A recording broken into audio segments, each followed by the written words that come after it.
Thank you very much, Nicole, and thanks for everybody for joining us, and thank you again to the organizers. I know this is probably not a small feat to pull off.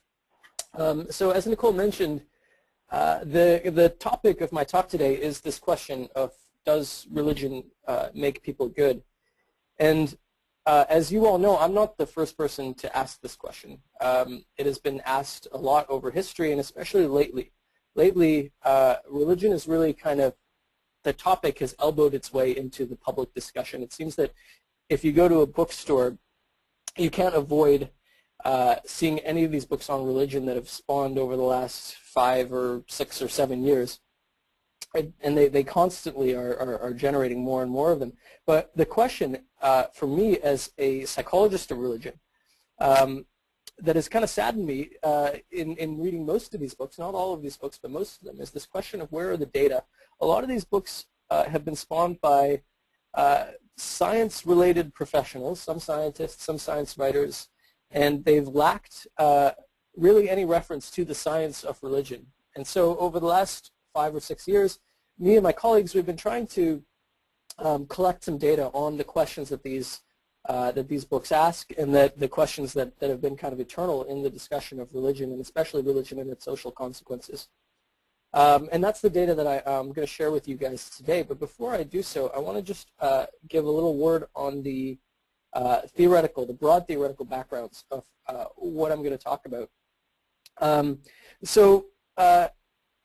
Theodosius Dubzensky, this is Theodosius Dubzensky, he's an old geneticist. He had this great quote about evolution, that nothing in biology makes sense except in the light of evolution. That before Darwin's theories of selection touched biology, what the field was just a smattering of unconnected observations. Now it's obviously a unified idea. We understand all the reasons why a frog eats what it does, why whales have blowholes, et cetera, et cetera. What evolution did is it provided a unifying principle. Now, for religion, I think that evolution can do a similar thing, but not so much the genetic evolution that explains why we have a gallbladder, but the idea of cultural evolution, wherein things evolve, cultural institutions evolve in a process that is akin to genetic evolution, but not exactly the same. And I'll tell you what I mean right here, so I'll break it down. So this is the claim that I'm going to make, and I'm going to try to present some evidence which may or may not convince you that this is the case, that religion evolved, culturally evolved, for the good of society.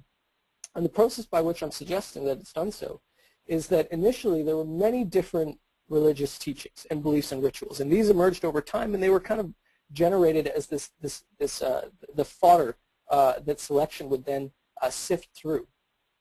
So some of these teachings or beliefs or rituals, they helped societies thrive and survive. So they offered certain advantages to those societies.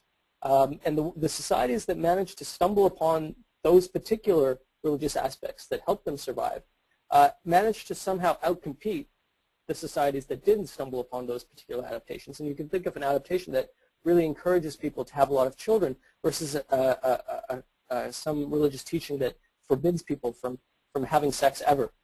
You can imagine which of those societies is going to survive to the next generation. And that's what we call a process of cultural group selection.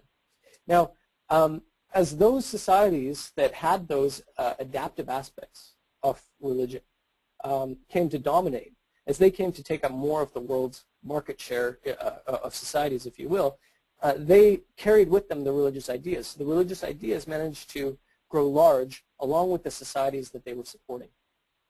And as a consequence, today, the religions that we see are the ones that have proven to be the most successful over time. That we are left now with an evolutionary legacy, a cultural evolutionary legacy of competition between different religious aspects.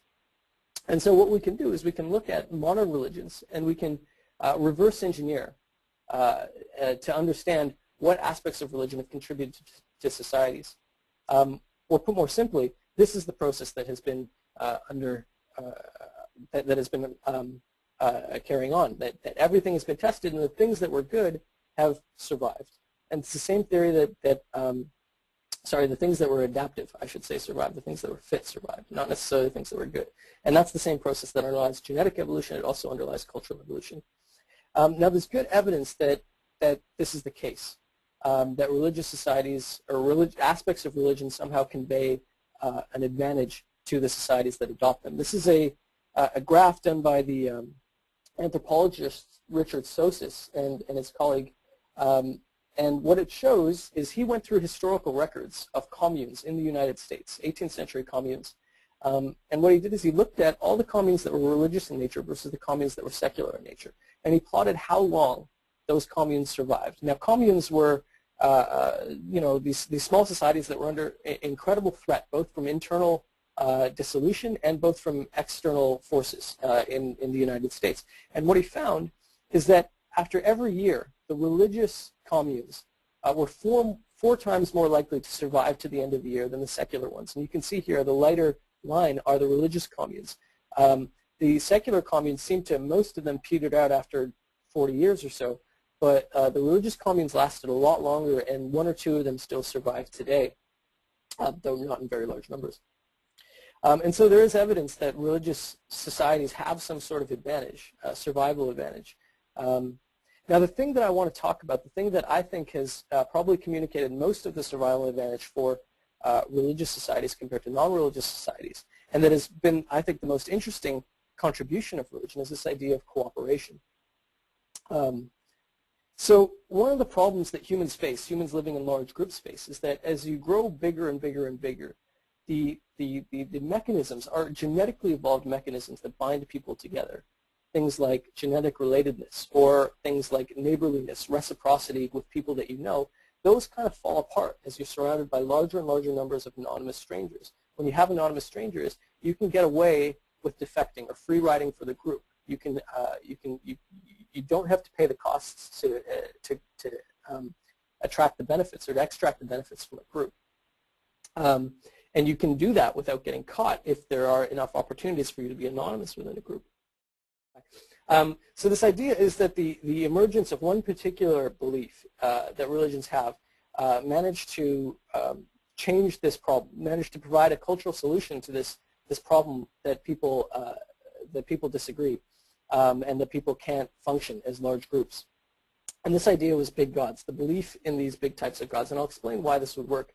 So here, what you see, let's move that down here for a second. So here is the supernatural watcher hypothesis. What you're seeing here is a wall that's at the University of Salamanca in Spain. And I had the opportunity to visit this university, which is the fourth oldest university in the world. And it's so old that there was a time where this university existed before central heating. And so the students in, say, the 15th century who were in the library, which is just adjacent, just over here somewhere, they would get cold when they were studying at night. And so instead of going all the way outside to the latrine, what they would do is they would just come up against this wall when they had to relieve themselves at night. They wanted to go back to the studying, so they just urinated up against this wall. And this was a problem. This was a problem for the administration. They didn't like their students urinating against the interior walls. And so to fix the solution, they had a novel idea, which was to paint these saints on the wall. And painting these saints, this allowed the students to be forced into a situation where they had to reconsider whether they really wanted to pee against a wall which had their religious figures on it. The idea here is that, well, most religions frown on the idea of you urinating on their religious figures, and so people are going to think twice, because people are going to consider the supernatural implications, the potential supernatural punishment, were they to urinate against this wall or to transgress at all. And this is basically an example of what the supernatural watcher hypothesis suggests, is that there is a kind of policing function, that the belief in omniscient punishing supernatural agents fosters among people. So in those other situations where they would otherwise be anonymous, they were no longer anonymous. They were still watched by God, even if nobody else could monitor the situations in which they could otherwise cheat or defect or free ride on the group. And so in that situation, they would be compelled not to do any of those things because God was watching. Now this particular hypothesis, it makes a number of specific predictions. And I'm going to talk about some of these predictions right now. We saw some evidence with the graph that you guys didn't see. Here, I'll show you that graph quickly. This is what I was referring to in the communes. So you see these religious communes, they out-survive. This is the duration that they survive. They survive much longer than the secular communes here, which are illustrated by the darker line. And so that's gives some preliminary evidence that religious groups should outlast non-religion ones, which is the pay dirt of cultural evolution, whether your group survives. There are other predictions that God concepts, thinking about God, should increase pro-social behavior and should actually decrease immoral behavior. And then a bunch of other predictions which we'll go through together. But I want to talk about this one first, this idea that God concepts should increase pro-social behavior. Some of this is not going to work with you guys seeing everything at once, but we'll see. So there is some existing literature on this, but a lot of it is sociological literature, and a lot of it is based on correlational designs and self-report. And the danger of that is that when you ask people questions like, how religious are you? Well, they tend to answer, they tend to exaggerate a little bit how religious they are, but especially when you ask people, how pro-social are you? How moral are you? How generous are you to other people? How much do you give to charity? These types of questions. People tend to vastly inflate how moral they are. And they don't always do this through some process of false consciousness. Oftentimes they just misremember how moral they've been. And so you have this massive social desirability bias. And if that happens to be systematically different for religious people than non-religious people, then that's a serious confound in the research that's trying to link religiosity to moral behavior. And it turns out that that's exactly what we find, that religious people tend to inflate their moral behavior, reports of their moral behavior, more than non-religious people. They tend to report being more moral than they are. Both people inflate it. Religious people seem to inflate it more. And so that hugely confounds literature that's based on self-report. Moreover, the fact that it's based on correlation means that we have the directionality problem in that. And so we don't know whether it's some third variable that's causing both these things, like some personality variable. And for all those reasons, we need experimental research that doesn't rely on self-report. And so we conducted such a study back in 2007, and I will just move these all out of the way for now. Nope, took more of it. Is there another way to do this? Okay, well,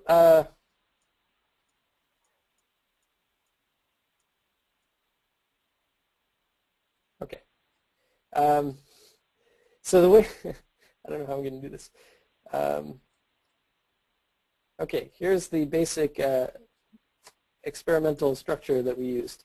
So what we did is we had a bunch of undergrads and, in the second study, members from the greater community. This was done in Vancouver.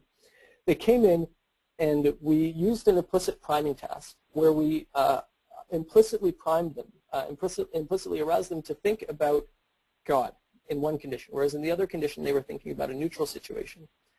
In the second study, we added this prime which implicitly aroused people to think about secular institutions of justice, as well as to think about God.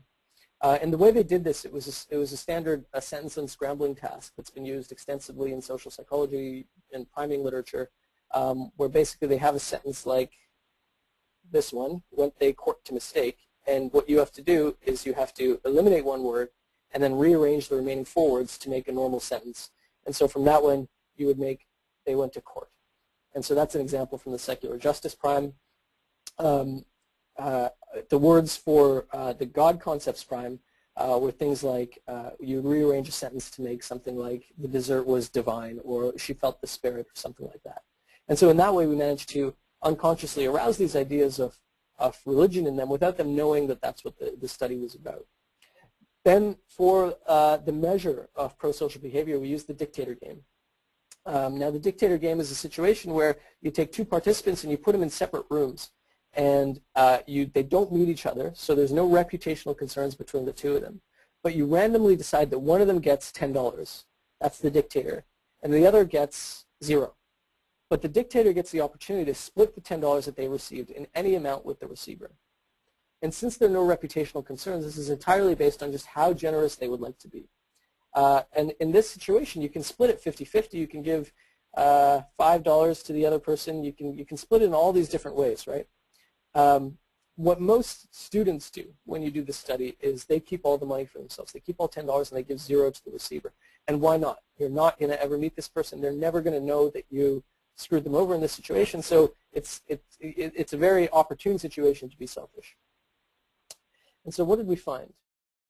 What I first want to show you guys is what happened between just in the control condition between the people who were religious versus the people who weren't religious. And so what you see here, this difference between the two is not significant. So people who were religious didn't take or give any more money. So I should say here on the y-axis is the amount of money that they gave to the other person. So though there is a slight direction where people who are theists gave more to the other person, there's no significant difference between these two conditions. And so in the control condition, theists and non-theists seem to act similarly. But what's interesting is to look at what happened when we primed them, when we implicitly primed them with religion. In that situation, the average in the control condition was $1.84, right? So out of $10, people gave on average $1.84 to the other participant. Not very much. In the religious prime condition, however, they gave $4.22. So it's moving up to that. These are in Canadian dollars. It's moving up to that equitable zone of $5 where you'd be splitting things fairly 50-50. Now that's over a 2 times increase. It's quite a large increase, and you rarely see this stuff in the experimental economics research that this task is borrowed from. So the religious prime, even though it was implicit, had a remarkably large effect on people's behavior. Now in the second condition where we had, instead of no prime, we had a neutral prime, you see a similarly large effect. So these were done with community participants rather than students, and so the community participants tend to give a little more just on average on baseline. But in the religious prime, you still see this massive increase. And now what's interesting is when you prime them with these secular institutions of morality, so things like the court system or justice or police, they increase as well to basically the same level as the religious prime. Now another way to visualize this, just before we leave these results, is to look at a histogram. So what we see here is the x-axis is how many people the y-axis is how many people, and these are the options that they had to give. So giving $0 all the way to giving $10. So, and this is collapsed between the two studies. You see that in the neutral condition, this was what you saw for the histogram. Most people gave $0. That was the modal response. The modal response was to be completely selfish in this situation. You have some distribution of other people, of course, but the modal response was to keep all the money. In the religious condition, you see that the modal response shifts to being the equitable $5. So even though there's a distribution across the different values, most people, the plurality of people are deciding that the norm that they should be following in this situation is not a norm of self-interest, but a norm of fairness. Now, since that study came out, there have been a number of conceptual replications which have looked at used different dependent variables to find that religious primes increase all of these types of things. So they increase the attention for charity, they increase honesty, cooperation using the prisoner's dilemma, altruistic punishment, a lot of different types of effects that they've now found with this. One of the most interesting is when you look at these effects beyond just lab-based situations and look at naturally occurring effects that occur out in the real world. And a naturally occurring religious prime for a lot of people, at least for Christians, is just the day of Sunday. The day of Sunday carries a holiness. A lot of people go to church. It makes people think about religion in a way that they don't for the rest of the week. And so Deepak Malhotra, who's at Harvard Business School, looked at online charity donations for a particular charity that had this weird charity auction situation, and he found that there were fewer people. So what you see here is the proportion of religious people who would rebid after they'd given once to charity but were then asked to give again.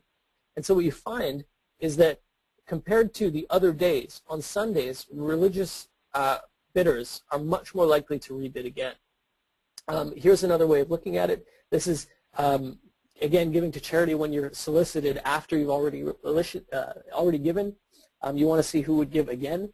And you find on Sunday, people are much more likely to do it. Religious people are much more likely to do it, but non-religious people have no difference. And so you see just the day of Sunday is a religious priming effect. His colleague at Harvard Business School, Edelman, has done an interesting study looking at not at charity, but looking at consumption of porn online. they found a similar effect that for states where there's a high level of religiosity, there's a suppressive effect between the states that are high in religiosity and the states that aren't. They visit porn sites to the same degree, but on Sundays, those states that are religious visit porn sites less than those that are less religious. And so you have people on Sunday, they decide, well, it's a holy day, I'm not going to go to the porn site. And then on Monday, you see a rebound effect where those states actually engage in more porn viewing. So that's a nice illustration of a real-life effect, a real-life religious priming effect. So here, we can go back to our prediction, and we can say that there's actually a lot of evidence for this idea that God concepts increase prosocial behavior and decrease deviant behavior. We've got some other research for this other prediction, but I don't want to go into it now. The next thing I want to talk about is this idea of these big punishing gods. In particular, the supernatural punishment hypothesis makes assumptions about, or makes predictions about punishing gods in particular. So this is a quote from Richard Dawkins in The God Delusion, and he means this negatively. He says, the God of the Old Testament is arguably the most unpleasant character in all fiction, jealous and proud of it, a petty, unjust, unforgiving control freak, a vindictive, bloodthirsty ethnic cleanser, misogynistic, homophobic, racist, infanticidal, genocidal, filicidal, pestilential, megalomaniacal, sadomasochistic, capriciously malevolent bully. Now, if you were trying to develop a religious belief that is going to compel people to act morally, this is exactly the type of God that you want. We investigated this idea that punishing gods in particular would be associated with moral behavior by looking at a cheating mechanism, or a cheating paradigm. We investigated among a bunch of undergraduates, we investigated their views of God. So we had them rate God on all of these characteristics. So on the one hand, you have all these kind of punishing, negative, malevolent characteristics. On the other hand, you have these positive, benevolent characteristics.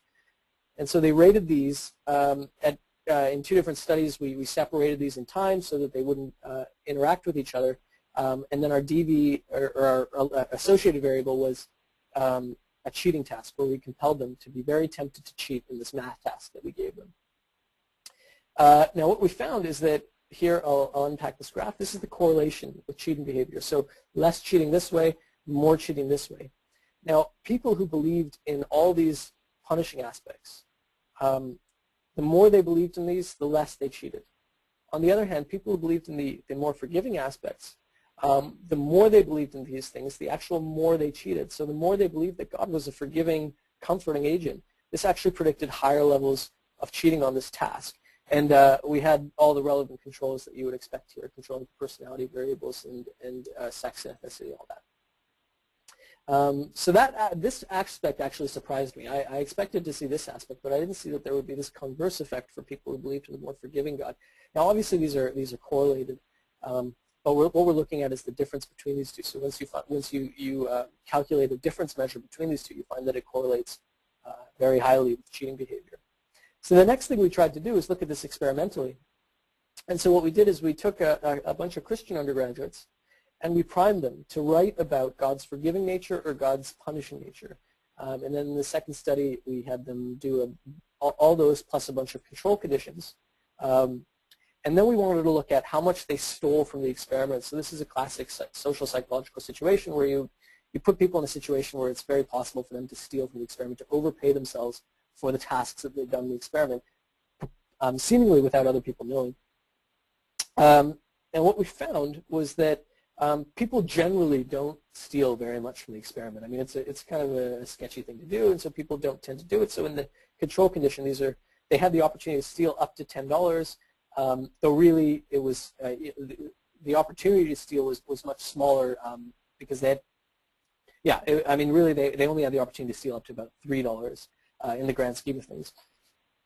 And what you find is in the punishing God, you don't see a suppressive effect, which we'd expect to see, but that's possible because it's possible that we couldn't pick up the effect because these are all huddled around the floor of the study. But for the forgiving God, you see people are much, much more likely to steal. They steal an enormously larger amount than in the other conditions. So people who wrote about their God being forgiven somehow felt much more licensed to steal in this situation.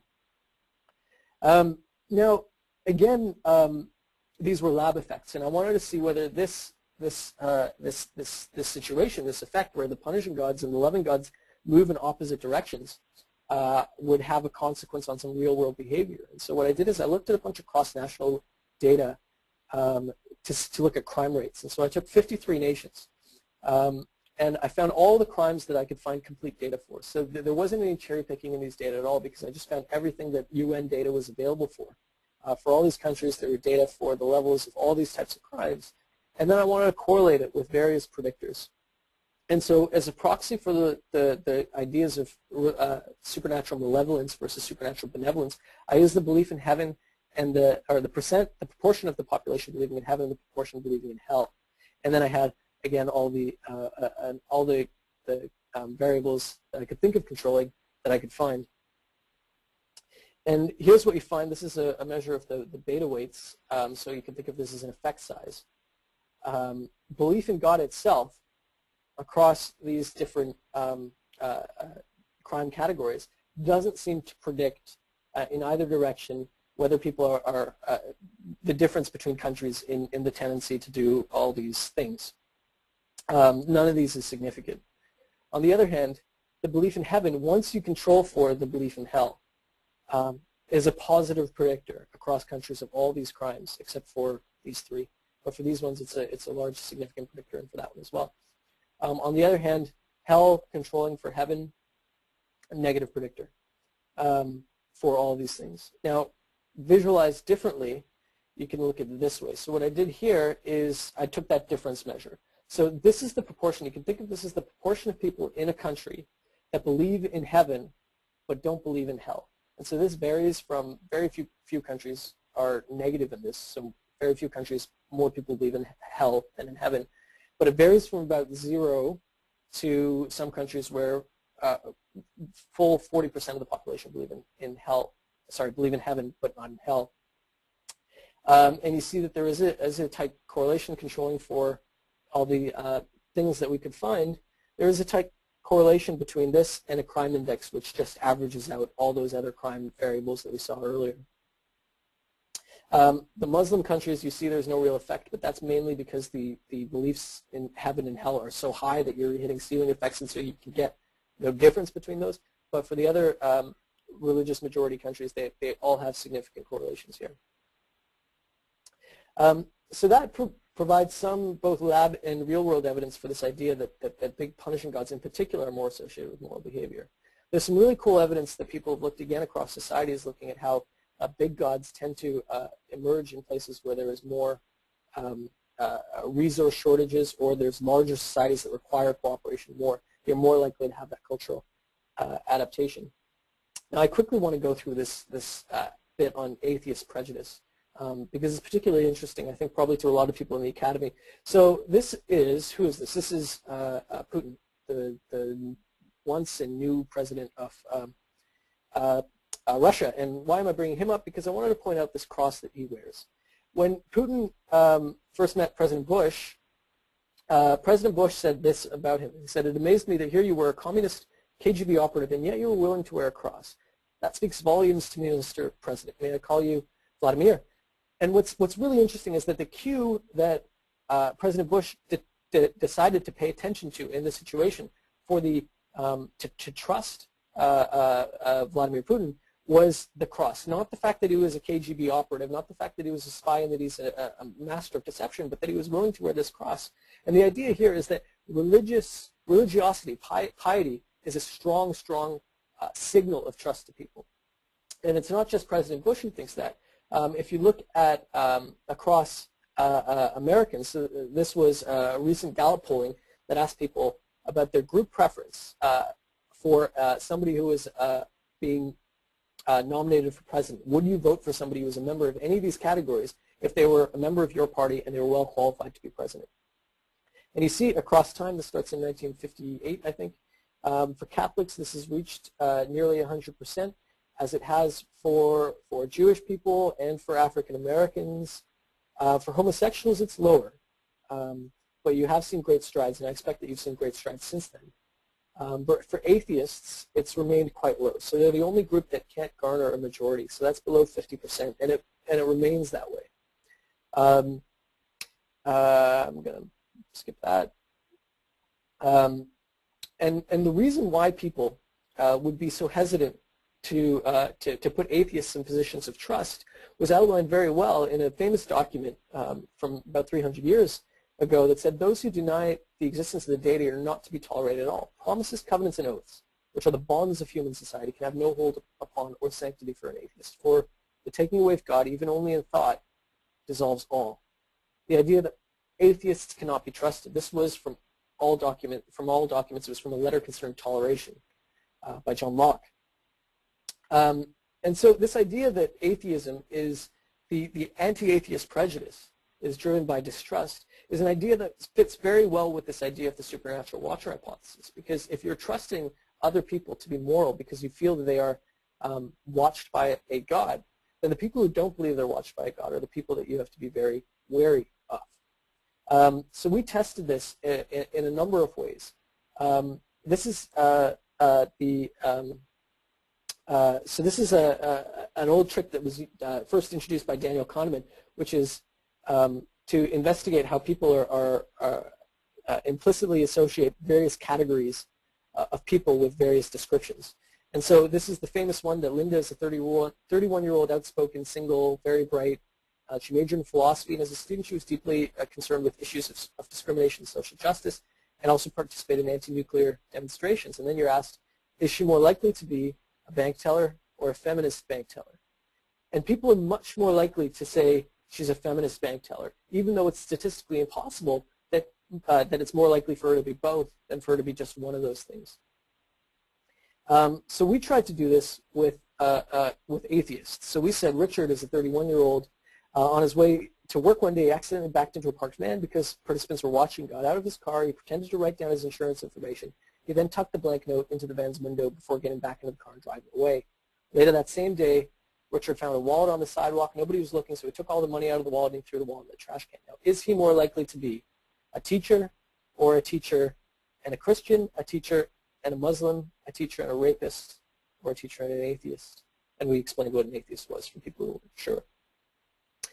And this is what we found here. So we wanted to look at how many people would make the error of picking the teacher and the whatever group compared to people who just picked the teacher. Very low for Christians, somewhat low for Muslims, but for rapists and atheists, it was about the same level. Just over 40% made the error. Now, that's not saying that atheists are as distrusted as rapists, but it says that people who are descriptions of distrustworthy people fit people's assumptions of what atheists are, as well as it fits their assumption of what rapists are. A subsequent study, we wanted to look at how trust affected people's dislike of atheists. We had people see how much they would prefer to hire a religious believer versus an atheist in either a low trust situation for a waiter or a high trust situation. And what you see here is that people are fine hiring an atheist, especially this was done at the University of British Columbia, where most of our participants are probably atheists. People are fine hiring an atheist for a low trust situation, but they're absolutely against it for a high trust situation. And that's especially the case for the believers in the sample. Religious believers absolutely refuse to hire an atheist for any high trust situation. And so that gives us support for the last category here. And so the question, does religion make people good? Well, yes, it does, but it's complicated, and there's a lot of boundary conditions for that. Now, very quickly, I know I'm running out of time here, but I want to just pose, or I want to just answer this question or address this question, because this is one that often comes up when we talk about religion and its impact on morality for societies.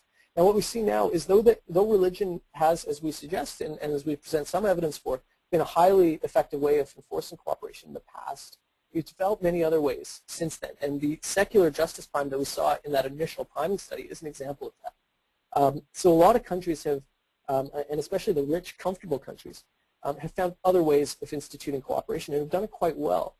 So you think of the Northern European countries here. But religion has to be respected for its role in doing this initially. You can think that these progressive countries seem to have initially climbed the ladder for religion to get to the level they were.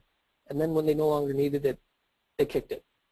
Okay, that's it. Thank you. If you want to read any of these papers, you can get them on our website there. And I appreciate your patience with the technical difficulties. And we have time for a few questions. Okay. So let's start out. Okay, so is there any data on the moral fabric of atheists or secularists as a group? Yeah, so, well, I mean, it's interesting that you add the idea as a group there.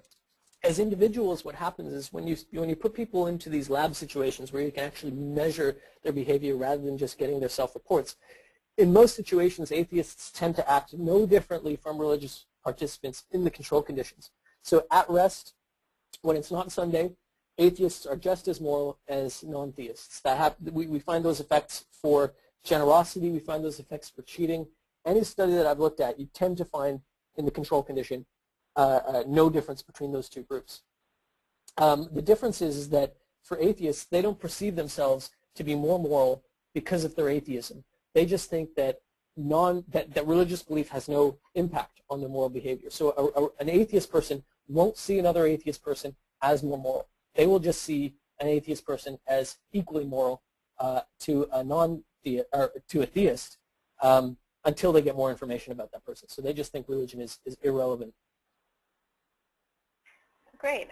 So next question is, can you please clarify, describe, and explain a bit more belief in heaven and crime relationship data? Sure. So let's just go back to that. So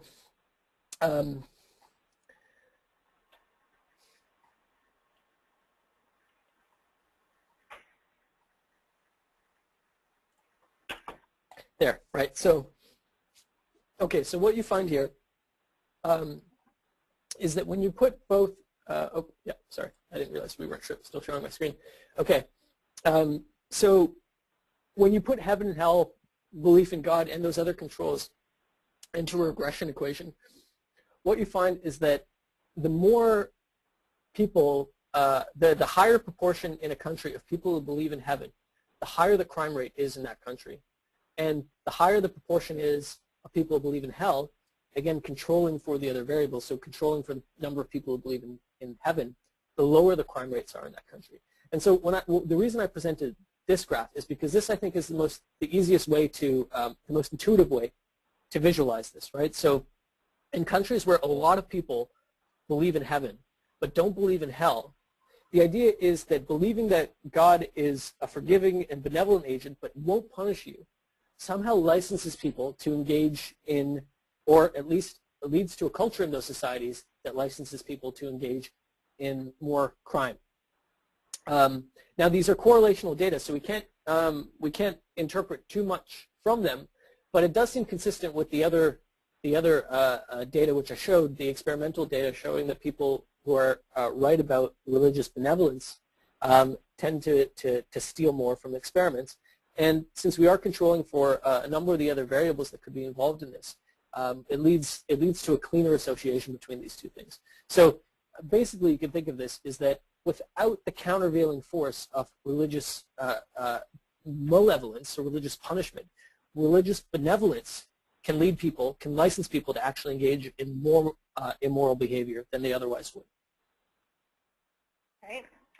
So next question is, why do you think there is so much focus put on the religious beliefs of presidential candidates in the U.S.? Well, I think it's exactly this situation. So if you think of, we're still sharing my screen, right? Yeah, okay. So if you think that a daycare worker is a high trust category, oh, we're not showing my screen, okay. You think that a daycare worker is a high trust situation, the President of the United States is probably the highest trust position that we can hire somebody for. And so that's a situation where everybody in the country needs to trust that person as much as possible. That person is given so much power over us. And so for that person to have those huge reins of power, we need that person to be accountable to somebody else. And since there's nobody higher than him, well, I guess, I mean, in a way, the people are higher than him because they can vote him out, but only intermittently. And so since there's no one that he's accountable to, we need him to be a pious, God-fearing person so that he will be accountable to that God. Now, we assume that atheists would be less moral in that situation. They'd go, I don't know, more wild with the reins of power because they are not accountable to a God. The evidence suggests that that's not the case, But it's certainly the assumption that most people in the country have, not just religious people, but some non-religious people I suspect have that fear as well. Great, and then we've got time for one more question. So, and this is from a student. Two parts. So how did you get involved in this area of research, and what advice would you have for a student that finds this interesting and is considering, moving forward and getting involved in research or somehow in this area? Yeah, that's a great question. So the way I got involved in it was sort of by accident. Myself, I grew up Muslim, but I kind of left the faith and stopped caring about anything to do with religion when I was a teenager. I wanted to study, when I started graduate school, I wanted to study evolution and morality. And my advisor that I ended up working for, he studied religion. And so we combined our interests to study the evolution of religious morality, essentially. But I think that that's a very important path, or that the path that I took is very important to my perspective on this stuff, because what it meant is that when I came to studying religion, I had no vested interest in this stuff. I had no interest, I had no axe to grind, either with defending religion or attacking it. And that allowed me, I think, to have a little more objectivity, scientific dispassion when studying the topic, which I think is hugely important in a field as controversial as the psychology of religion, because there's so much of a debate between both sides in this. As a scientist who's studying this, it's very important that you or anybody who gets involved in this is able to put their own opinions about religion on the shelf. And so the advice that I would give is to come at this from an as objective and dispassionate and disinterested perspective as possible. I mean, disinterested, not uninterested, but disinterested perspective as possible, so that you can give fair treatment to either side in this, and you can let yourself be swayed by the data rather than your own opinions.